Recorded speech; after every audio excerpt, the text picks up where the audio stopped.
sekitar agar perbuatan yang akan dilakukannya terhadap gelas berisi minuman VC tidak terlihat. Kemudian setelah 3 pepret tersusun, dalam rentan waktu pukul 16.30 WIB sampai dengan pukul 16.45 WIB, terdakwa langsung memasukkan racun natrium cyanida atau NaCN ke dalam gelas berisi minuman VC yang disajikan untuk korban Mirna. Setelah terdakwa selesai memasukkan racun natrium cyanida atau NaCN ke dalam gelas VC dan meletakkannya di tengah meja 54, terdakwa memindahkan 3 buah paper bag ke belakang sofa. Kemudian terdakwa kembali duduk ke posisi semula. Beberapa saat kemudian, yaitu sekira pukul 7.18, korban Mirna dan saksi Hani datang ke restoran Oliver, kemudian mengambil terdakwa yang sudah menunggu di meja 54, lalu korban Mirna duduk di tengah sofa, tepat di depan gelas berisi VC yang sudah dimasukkan racun natrium cyanida atau NaCN. Lalu korban Mirna bertanya kepada terdakwa, ini minuman siapa? Dan terdakwa menjawab, ini buat lu Mir, kan lu bilang mau. Kemudian korban Mirna mengatakan, oh ya ampun, untuk apa pesan dulu? Buat maksud gue nanti aja pesennya, pas gue datang. Thank you udah dipesenin. Kemudian korban Mirna mengambil gelas berisi VC yang telah dimasukkan racun natrium cyanida oleh terdakwa dengan posisi sedotan telah berada di dalam gelas, lalu mengaduk sebentar, kemudian langsung memenuhi VC yang sudah dimasukkan racun cyanida atau NaCN menggunakan sedotan.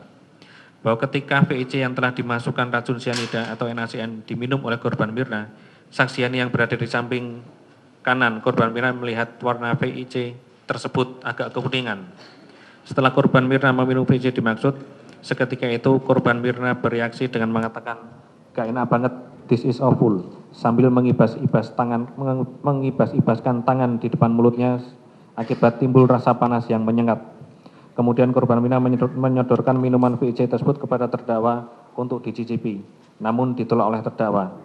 Melihat kondisi tersebut, saksi Hani justru berinisiatif meminum dan mencicipi VC yang telah dimasukkan racun natrium cyanida atau NaCN dan dirasa pahit, sedikit panas di lidah serta pedas sehingga VC tersebut langsung diletakkan kembali di atas meja 54. Sekira 2 menit kemudian, akibat meminum VC yang telah dimasukkan racun natrium cyanida, korban Mirna langsung pingsan dalam keadaan duduk dengan posisi kepala tersandar ke belakang sofa dengan keadaan mulut mengeluarkan buih dengan pandangan mata kosong serta kejang-kejang. Melihat kondisi korban Mirna, saksi Hani berusaha untuk membangunkan dan memanggil-manggil nama korban Mirna. Sementara terdakwanya duduk terdiam tanpa bereaksi dan tidak melakukan tindakan yang sama seperti yang dilakukan oleh saksi Hani.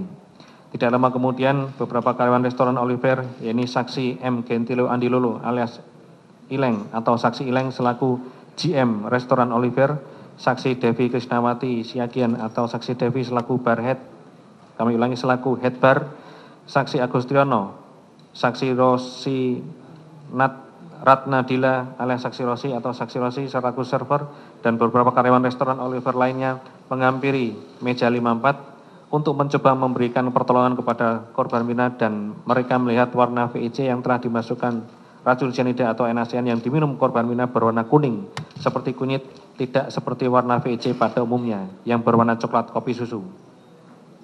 Selanjutnya sisa VC tersebut disimpan untuk nantinya dilakukan pemeriksaan sebagaimana SOP restoran Olivier. Ketika saksi Ileng membawa korban, kemudian saksi Ileng membawa korban Mirna menggunakan kursi roda ke klinik Damayanti cabang Grand Indonesia Jakarta Pusat. Sesampainya di klinik tersebut, sekira pukul 17.30 WIB, saksi Dr. Andri Yosua selaku dokter umum pada klinik Damayanti melihat kondisi korban Mirna seperti orang yang pingsan. Badan agak kaku namun masih hidup. Kurang lebih 5 menit kemudian datang saksi Arif untuk membawa korban Mirna ke Rumah Sakit Abdi Waluyo Jalan HW Cokroaminoto 3133 Menteng Jakarta Pusat. Setibanya di Rumah Sakit Abdi Waluyo sekitar pukul 18.00 WIB, saksi Dr. Adrianto selaku dokter jaga pada Rumah Sakit Abdi Waluyo memeriksa kondisi korban Mirna yang sudah dalam kondisi nadi tidak deraba, napas tidak ada dan denyut jantung tidak ada. Selanjutnya saksi Dr. Adianto tetap melakukan tindakan medis kepada korban Mirna berupa bantuan napas dan resusitasi atau pompa jantung paru selama kurang lebih 15 menit. Namun usaha bantuan tersebut tidak ada hasilnya dan korban Mirna dinyatakan meninggal pada pukul 18.30 WIB sebagaimana surat Rumah Sakit Abdi Waluyo nomor 004 garis datar DIR garis datar RSAW garis datar 1 Romawi garis datar 2016 tanggal 19 Januari 2012 yang berisi resume medis atas nama Wayan Mirna Salihin.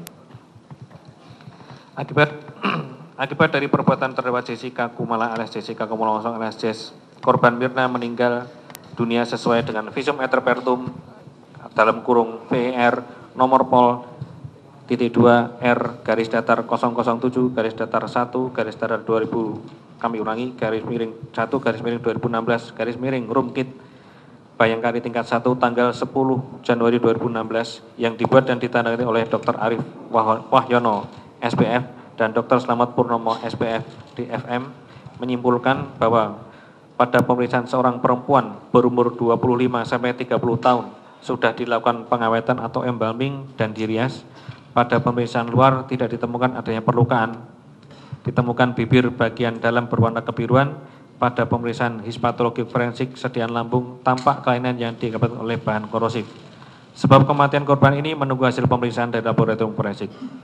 Dan berita acara pemeriksaan laboratorium kriminalistik barang bukti sisa minuman dan organ cairan tubuh nomor lab 086.A garis miring KTA garis miring 2016 hari Kamis tanggal 21 Januari 2016 yang ditandai oleh Dr. Nanda Nur Dayati, Ashar Dahlan MSI, Helmiadi SSI, Eti Susanti AMD Farmasi dan diketahui oleh Dr. Nur Samran Subadi selaku Kabid Kim Biofor pada Pusat Laboratorium Forensik Badan Reserse Kriminal Polri dengan kesimpulan 1. Pada BB1 atau minuman ais Vietnam Coffee dalam gelas positif mengandung zat garis miring bahan beracun atau berbahaya yaitu ion cyanida dalam kurung CN sama dengan 7.400 mg per liter setara dengan NaCN 14 gram per liter dengan pH 13. Pada BB2 atau minuman ais Vietnam Coffee dalam botol positif mengandung zat atau bahan berbahaya atau bahan berbahaya yaitu ion cyanida dalam kurung CN 7.900 mg per liter setara dengan NaCN 15 gram per liter dengan pH 13. Pada barang bukti 5 atau BB lambung mengandung zat atau bahan beracun dan atau berbahaya yaitu ion cyanida atau CN sebanyak 0,20 mg per liter dengan pH 5,5. 4. Menurut literatur nomor 2, nilai letal dosis natrium cyanida untuk manusia adalah LDLO sebanyak 2.857 mikrogram per kilogram. Pada BB5, minuman ais Vietnam Coffee pada gelas, BB2 minuman Vietnam ais kopi dalam botol, BB3 minuman pembanding, BB5 lambung, BB6 empedu dan hati, BB7 urin, positif mengandung zat bahan aktif yaitu kafein yang secara alami merupakan senyawa aktif yang terkandung dalam kopi. Berdasarkan hasil pemeriksaan tersebut di atas, ahli toksikologi Dr. Nur Samran Subandi menyimpulkan bahwa cyanida atau NaCN bersifat korosif terhadap bahan-bahan yang terpapar di mana jumlah cyanida atau NaCN terkandung dalam VEC yang diminum oleh korban Mirna adalah kurang lebih 298 mg dan jumlah ini jauh lebih besar dari letal dosis atau LDLO cyanida atau NaCN untuk manusia dengan bobot 60 kg yang hanya 171,42 mg. Atas dasar itu, Dr. Arif Wahyono SPF dan Dr. Slamet Purnomo SPF DFM selaku ahli kedokteran forensik yang melakukan pemeriksaan visum et repertum terhadap korban Mirna menyimpulkan bahwa penyebab kematian korban Mirna adalah karena cyanida atau NaCN yang jauh lebih besar dari letal dosis atau LDLO sehingga menyebabkan erosi pada lambungnya. Perbuatan terdakwa Jessica Kumala alias Jessica Kumala Wongso alias Jess sebagai diatur dan diancam pidana dalam pasal 340 Kitab Undang-Undang Hukum Pidana. Jakarta 30 Mei 2016, penuntut umum Ardhito Mohardi, Sarjana Hukum. Demikian, Pak.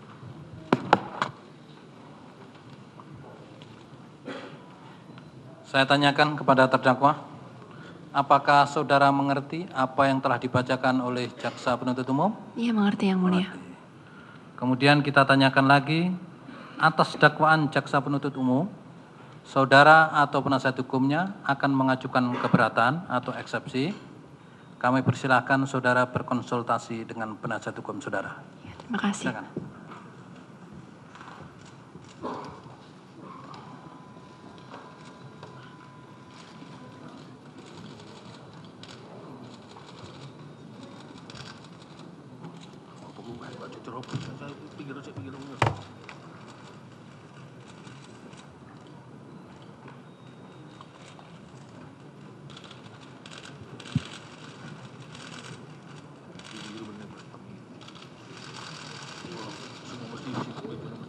Yang mulia, kami keberatan dan kami meminta 30 menit untuk menyiapkan untuk pengajuan eksepsi. Bagaimana penasihat hukum?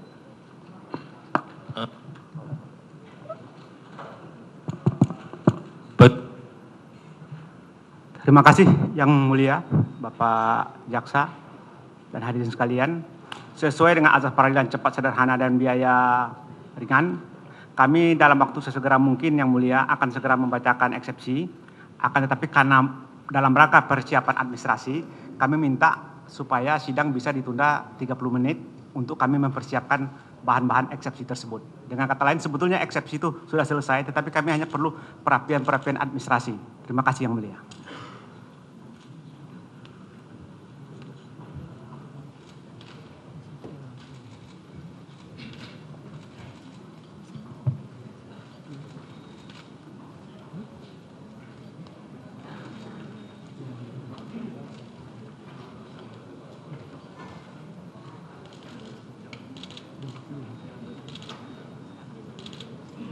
Ya, jadi penasihat hukum sudah siap ya dengan eksepsinya, tetapi minta waktu 30 menit untuk mempersiapkan ya, untuk tanda tangan.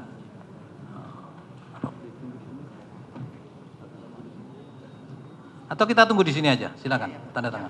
Ya, Tinggal di skornya Yang Mulia kalau berkenan. ya silakan.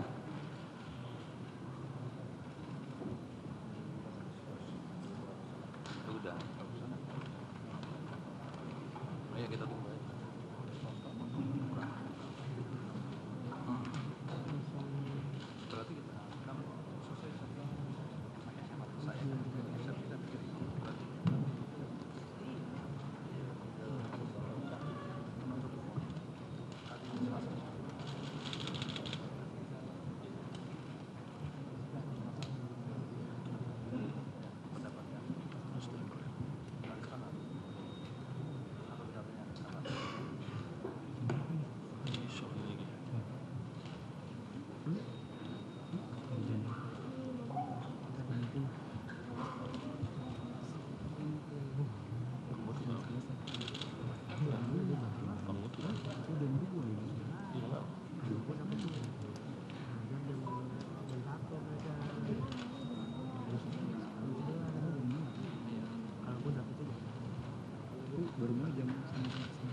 Di sini nggak bisa.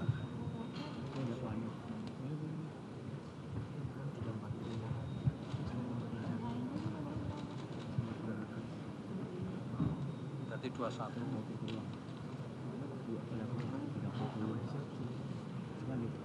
Ini saya nggak bisa, ini rapat terus saya. Bisanya di sini. Atau Bapak mau pilih di mana? Di Soro.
enggak bisa lah. Udah kalau eksepsi biar aja yang sudah datang aja, ya. Nanti mungkin lain kali aja Pak Uto. Ini kan minta diskors karena Pak Uto Hasibuan belum datang karena yang membacakan eksepsi. Tapi kan sudah ada penasihat hukum. Jadi penasihat hukum yang ada saja, ya. Ya. Minta namanya. Gini, Bapak mau mengajukan pendapatnya kapan Pak? Hari Selasa, ya. Karena Rabu saya tidak bisa karena saya kan niaga Pak. Jadi sudah agenda yang sudah diumumkan di koran rapat-rapat begitu karena saya tidak mungkin simpang. Hari Selasa Bapak. Nanti kami putusan 23. Ya, Bapak 21.